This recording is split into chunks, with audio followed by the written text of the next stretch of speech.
Hey, so if your bookmarks in Brave aren't syncing across devices, or they're missing completely, yeah, it can be really annoying. In this guide, I'll show you how to fix Brave bookmark sync issues step by step. Alright, first, open Brave settings and go to the sync section. Make sure sync is actually turned on. Now check if you're signed into the same Brave account on all devices.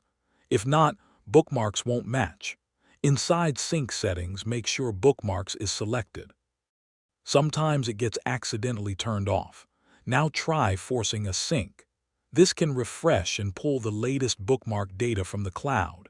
Next, restart Brave on all devices. Yeah, this helps sync reconnect properly. Make sure both devices are running the latest version of Brave.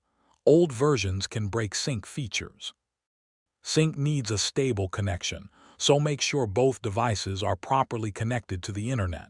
If nothing works, reset sync completely and set it up again. This fixes corrupted sync data. And yeah, that's it.